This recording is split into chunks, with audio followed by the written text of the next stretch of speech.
Livro Filia, capítulo 6, Remorso. Os demais capítulos se encontram na playlist.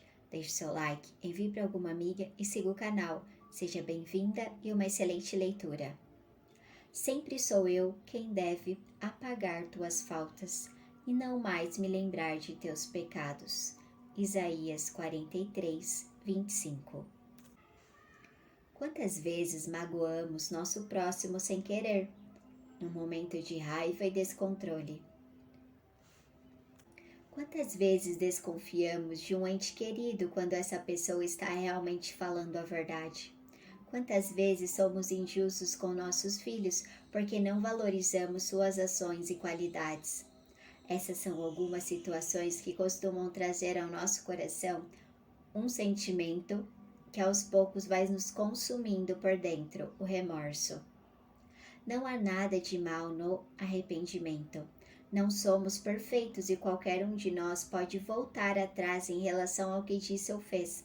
Acontece que o remorso quase sempre vem acompanhado de uma dose de orgulho que impede o pedido de desculpas. Um verdadeiro cristão sabe que é preciso cultivar a humildade e reconhecer seus erros. Sabe pedir perdão, mas muita gente se esquece disso. É assim que o remorso se instala no coração e dura muito mais tempo do que deveria. Carregar um remorso pela vida afora é fonte de tristeza e ressentimento.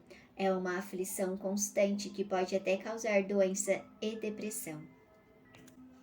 Todos os dias sou procurado por pessoas que se dizem mortificadas pelo remorso. Uns porque o orgulho impediu que pedissem perdão no momento certo e agora é tarde. Demais porque o ente querido a quem feriram já partiu dessa vida. Isso acontece tanto com filhos que magoam os pais, quanto com pais que magoam os filhos.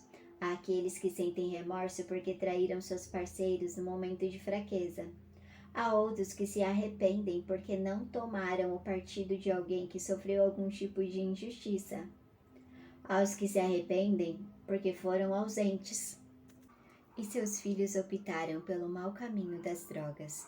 O remorso, meus amados, tem muitas faces. Quase sempre é inútil chorar pelo leite derramado. O que podemos fazer é pedir perdão a Deus e principalmente nos perdoarmos. Muitas pessoas chegam a acreditar que Deus as perdoou, mas não se perdoam a si mesmos e levam uma vida de tristeza e de torturante autocensura. Hoje é o dia de você se perdoar. Na Bíblia há muitos exemplos que mostram que isso é possível. Basta lembrar o apóstolo Pedro, que negou Cristo por 3 vezes no dia em que ele foi preso e levado à casa do sumo sacerdote para ser julgado. Pedro seguiu à distância. De madrugada, quando o galo cantou e Jesus olhou em seus olhos, Pedro se lembrou das palavras ditas pelo Filho de Deus poucas horas antes. Hoje, antes que o galo cante, tu me negarás 3 vezes. Pedro imediatamente se arrependeu e saiu dali em prantos, depois da crucificação. O remorso o corroeu por um bom tempo, até que um dia Pedro foi pescar com outros discípulos. Jesus apareceu para ele e por 3 vezes perguntou: Tu me amas? Neste momento acontece um kairós na vida de Pedro. Além de se sentir perdoado por Jesus, ele também se perdoou e deu início a uma nova vida de evangelização. Meus amados, Deus perdoará vocês por qualquer erro que tenham cometido e que hoje enche de remorso o seu coração. Ele perdoará vocês como fez com Pedro. Mas antes é necessário que vocês se arrependam e se perdoem. Parem de sofrer e de se censurar. Não se culpem mais, por mais escuro que tenha sido seu passado. Arrependam-se. Perdoem-se e Deus os perdoará.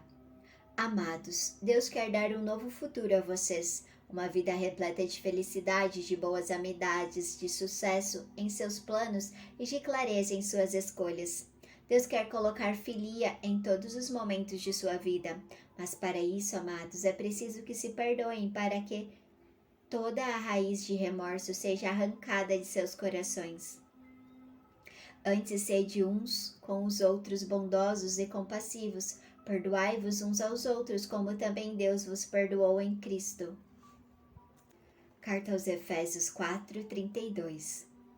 Para conhecer Filia e preencher com ele nossos corações, devemos ter intimidade com Deus por meio da oração e da palavra divina. Muitos se perderam e caíram em tentação. Outros fizeram escolhas erradas e se arrependeram, mas nada disso aconteceria se essas pessoas não tivessem se afastado de Cristo. Nunca é tarde para seguir a inspiração do Espírito Santo. Estaremos fazendo assim o que é certo e não nos arrependeremos ou teremos remorsos depois. Faça comigo esta oração e permita que Deus Todo-Poderoso acolha seu pedido e transforme você numa nova pessoa. Oremos. Senhor Jesus, eu admito que guardo remorsos antigos, que vêm de escolhas erradas que fiz, de pessoas que magoei, de enganos que cometi. Peço, Senhor, que esses remorsos me levem ao verdadeiro arrependimento, para que, perdoado por Ti, eu também possa me perdoar de todo o coração. Arranca, Jesus, toda a raiz de remorso de minha alma, coração e pensamentos. Que Teu sangue me lave e me liberte de tudo que não venha de Ti. Quero viver minha vida na liberdade de filho de Deus, pois para isso eu nasci. Que o remorso não tenha mais vez em minha vida. Obrigado, meu Deus, pela cura interior que está fazendo em mim hoje. Que o mais profundo de meu ser seja libertado para que eu volte a viver uma vida plena de felicidade e harmonia interior. Tudo isso eu peço em nome do Pai, do Filho e do Espírito Santo. Amém. Vício. O Espírito do Senhor repousa sobre mim, porque o Senhor consagrou-me pela unção, enviou-me a levar a boa nova aos humildes, a curar os corações doloridos, a anunciar aos cativos a redenção e aos prisioneiros a liberdade. Isaías 61, 1. Todos os dias sou procurado por pessoas que me pedem para rezar por amigos e familiares escravizados por algum tipo de vício. Este capítulo é uma orientação para eles. Quando falamos em vício, pensamos logo em álcool e drogas, porque são os mais disseminados na sociedade moderna, e com consequências devastadoras, comprometendo o viciado tanto física quanto moral e espiritualmente. Mas os efeitos do fumo, do jogo, do excesso de comida, de tantos outros exageros não são menos desastrosos na vida de uma pessoa. Nem todo vício causa dependência química, mas não é por isso que deixa de ser vício. Obsessão pelo trabalho, consumismo descontrolado ou compulsão por internet são alguns exemplos. Uma pessoa que se entrega a qualquer tipo de vício torna-se um refém, um dependente. Sua vida passa a girar unicamente em torno daquilo. Esquece a família, os amigos, o trabalho, a escola, a religião. A droga vem em primeiro lugar, o álcool vem em primeiro lugar, o jogo vem em primeiro lugar. No começo a pessoa tem a sensação de prazer, mas não demora para que os estragos dessa escravidão apareçam. É preciso muito esforço pessoal para se livrar de um vício. Alguns, infelizmente, precisam chegar ao fundo do poço para ganhar coragem de lutar. Isso quando não é tarde demais. Os viciados costumam dizer que a vida é minha, faço o que quiser com ela. Não percebem o quanto de ilusório e de destruição pode haver numa postura como essa. São Paulo nos ensina em sua epístola aos Coríntios a grande diferença que existe entre liberdade e conveniência. Tudo me é permitido, mas nem tudo convém. Tudo me é permitido, mas eu não me deixarei dominar por coisa alguma. Primeira carta de Coríntios 6:12. Estes são os maiores perigos do vício, a dominação e a dependência. Deus nos deu liberdade e não somos fantoches em suas mãos. Deus nos deu livre-arbítrio para fazermos nossas escolhas. Entretanto, longe da proteção e da sabedoria de Deus, escolhemos errado e muitas vezes acabamos no vício.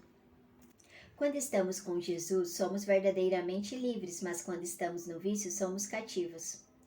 A antropóloga norte-americana Margaret Mead escreveu: a virtude é quando se tem a dor seguida do prazer, o vício é quando se tem o prazer seguido da dor.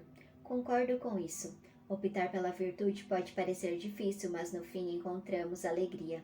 O vício que é o oposto da virtude, primeiramente parece prazeroso, mas no fim podemos encontrar a morte.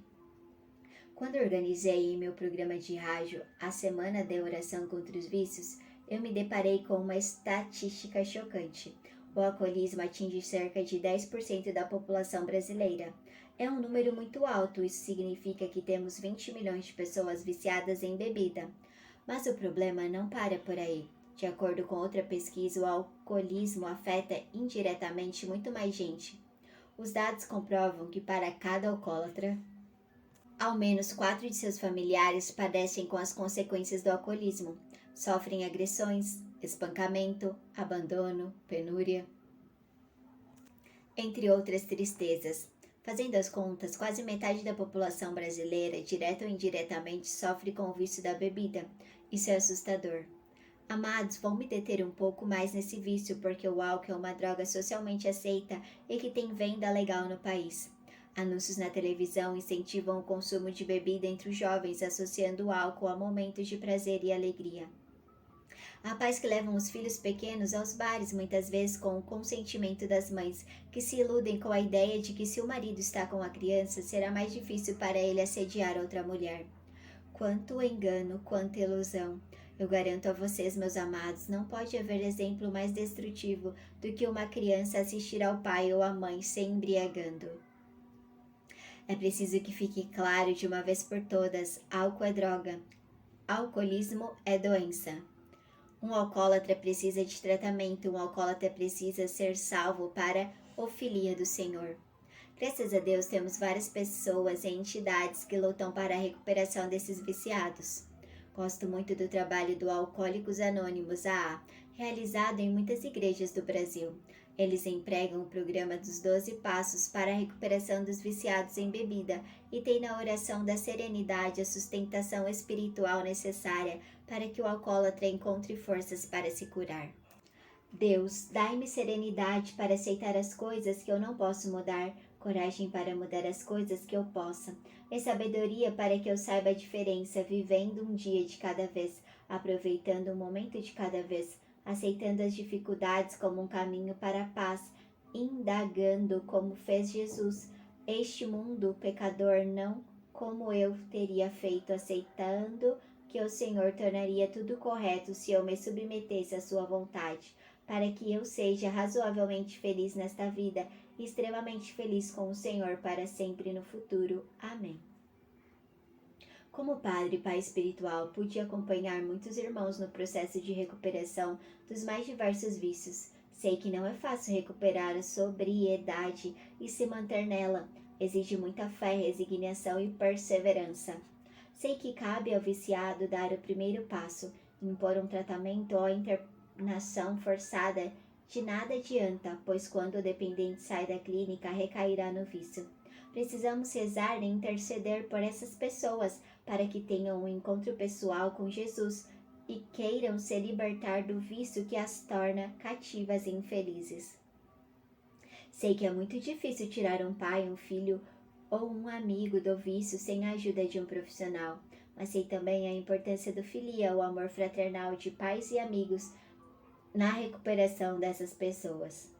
A oração e a leitura da palavra de Deus são um antídoto para esse sofrimento e a sustentação para que viciados e familiares enfrentem essa luta. As palavras de Jesus são consolo e luz, são um farol na escuridão, são puro filia. Vinde a mim, vós todos que estáis aflitos sobre o fardo, e eu vos aliviarei. Tomai meu jugo sobre vós e recebei minha doutrina, porque eu sou manso e humilde de coração, e achareis o repouso para as vossas almas. Mateus 11, do 28 ao 29. Aqui vai meu recado para o irmão ou irmã que me lê. Se você é um viciado, meu amado, minha amada, hoje Deus quer libertá-lo dessa escravidão. Ele quer dar a você uma vida nova, quer fazer de você um cristão sóbrio e feliz. Se você sofre com um viciado dentro de sua família, Deus quer te dar a graça da fortaleza e da sabedoria para saber lidar com essa pessoa. Que você consiga superar toda a mágoa, vergonha e tristeza que sente por ela. Se você não é viciado e não tem ninguém em sua família com esse problema, Deus quer usá-lo como instrumento para que vá ao encontro dessas pessoas tão necessitadas do amor filia, a fim de dar o primeiro passo. Eles precisam de nosso amor e não, como disse Jesus, de nosso julgamento. Precisam de acolhimento, amor e perdão. Podemos ser uma ponte para que cheguem à recuperação e à libertação. Que Deus possa nos capacitar e nos usar como instrumento de cura de tantos irmãos e irmãs que estão sofrendo por causa do vício. Oremos. Senhor Jesus, em Teu nome e pelo ministério recebido da Igreja, quero primeiramente entregar este meu filho, esta minha filha, à guarda e proteção de Deus Todo-Poderoso.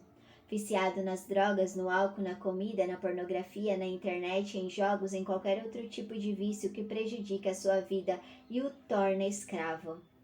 Vem neste momento limpar com Tua graça a mente acostumada ao vício e que sofre tanto na busca da saciedade quanto na abstinência. Quebra, Senhor Jesus, toda compulsão, toda dependência escrava. Toca no mais profundo desta pessoa e liberta em Teu nome esta pessoa do vício. Neste momento eu te entrego todas as pessoas que convivem com viciados e que sofrem tanto na luta para recuperá-los. Que toda raiva, ódio, rancor e vergonha que eles sentem possam ser quebrados. Apazigua esses corações para que tenham paciência e misericórdia. Que essas pessoas nunca desistam de lutar pela cura de seu familiar, porque a libertação é possível quando há fé em Ti, Senhor Jesus. Que eles procurem a força de Teu filia na Eucaristia, no Rosário principalmente. Na leitura da Palavra de Deus. Obrigado, meu Deus, porque estás curando corações, restaurando famílias e pessoas vítimas do vício.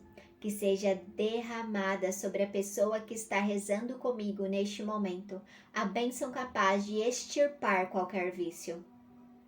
Em nome do Pai, do Filho e do Espírito Santo. Amém. Capítulo 8. Desemprego. Confiai-lhe todas as vossas preocupações, porque ele tem cuidado de vós. Primeira carta de São Pedro 5, 7. Não há nada mais angustiante para uma pessoa trabalhadora do que não ter trabalho. Perder um emprego de uma hora para outra é o mesmo que ser ver sem chão, é o mesmo que se sentir de mãos atadas. Além de uma sensação de fracasso e incompetência, vem a preocupação com o sustento dos familiares. A situação é ainda mais grave para aqueles que têm filhos pequenos ou recém-nascidos. Mesmo para quem não é arrimo de família, o desemprego põe em risco sua própria sobrevivência. O que vou fazer agora? Como vou viver daqui para frente? A quem posso recorrer? Essas são as perguntas que fazemos nesse momento de tanto desamparo. Quanto mais nos desesperamos, mais nos afastamos de Deus. O desespero traz muito sofrimento e insegurança, não só para quem ficou sem trabalho, mas para todos que estão à sua volta. A aflição e o nervosismo são coisas muito contagiantes que logo afetam a vida de todo mundo.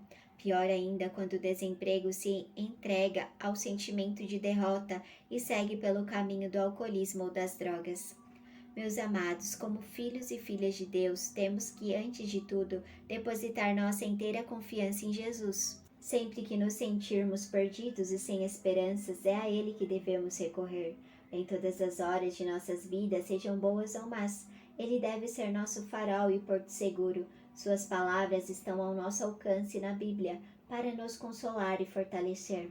Você que perdeu o emprego, você que já está cansado de procurar trabalho, peço que ponha o desespero de lado por um momento e medite sobre esta passagem do Evangelho de São Mateus. Portanto, eis que vos digo, não vos preocupais por vossa vida, pelo que comereis, nem por vosso corpo, pelo que vestireis. A vida não é mais do que o alimento e o corpo não é mais que as vestes. Olhai as aves do céu, não semeiam, nem ceifam, nem recolhem nos celeiros, e vosso Pai Celeste as alimenta. Não valeis vós muito mais que elas? Qual de vós, por mais que se esforce, pode acrescentar um só côvado à duração de sua vida? E porque vós inquietais com as vestes, considerai como crescem os lírios do campo, não trabalham nem fiam. Entretanto, eu vos digo que o próprio Salomão, no auge de sua glória, não se vestiu como um deles. Se Deus veste assim a erva dos campos, que hoje cresce e amanhã será lançada ao fogo, quanto mais a vós, homens de pouca fé.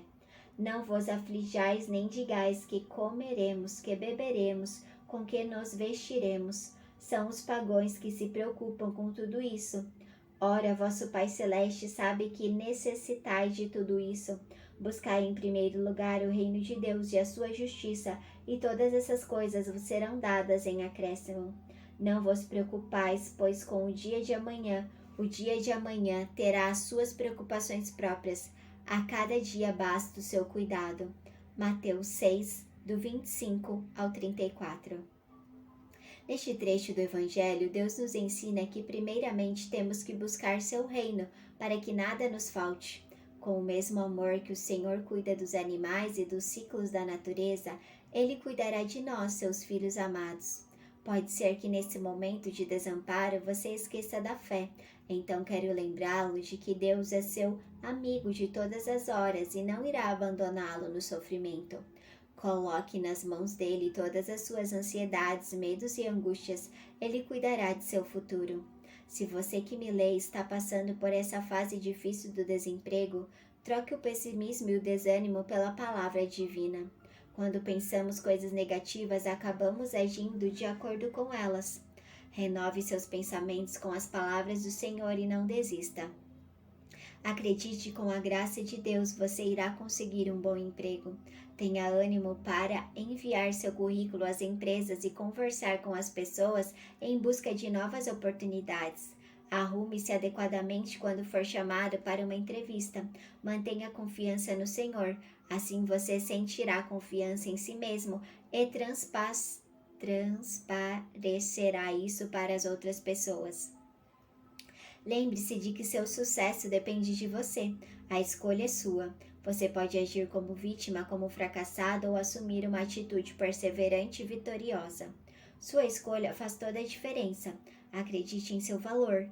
Estou certo de que seu Kairos irá chegar. Mas não deixe de fazer sua parte. Vá a uma biblioteca, leia livros que possam ajudá-lo a progredir em sua carreira. Não tenha preguiça de estudar. Invista em sua profissão, pesquise na internet, faça algum curso de especialização profissional. Também aproveite seu tempo para entrar em comunhão com Deus. Reze e leia as palavras de Jesus, faça uma retrospectiva de sua vida pessoal e profissional. Pense nos pontos fortes e fracos de sua formação e identifique o que precisa ser mudado. Crie atos concretos de mudança.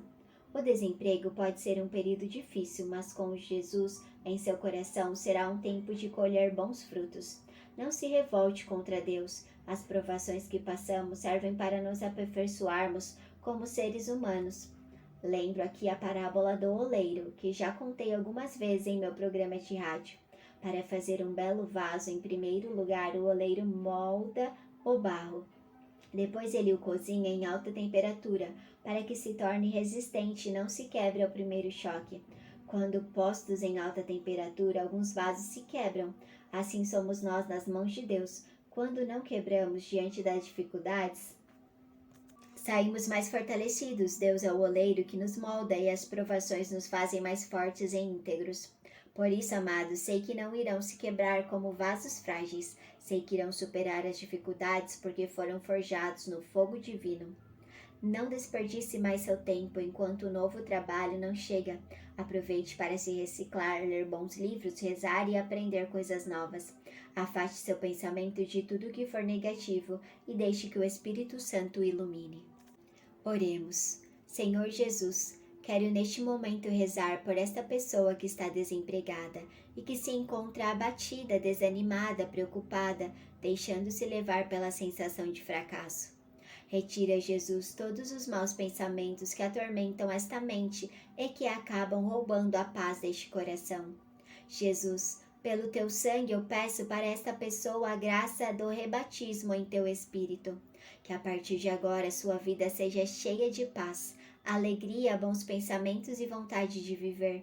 Jesus, cuida deste teu filho para que nunca falte alimento nesta casa e dignidade para sua família.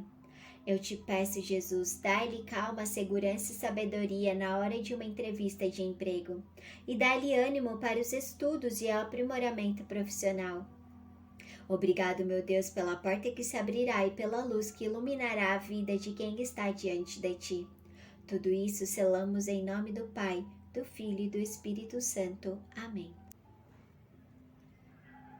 Deixe seu like, envie para alguma amiga e deixe nos comentários o que fez sentido para você, o que você aprendeu neste capítulo. Valorize o trabalho do autor. Compre o livro físico.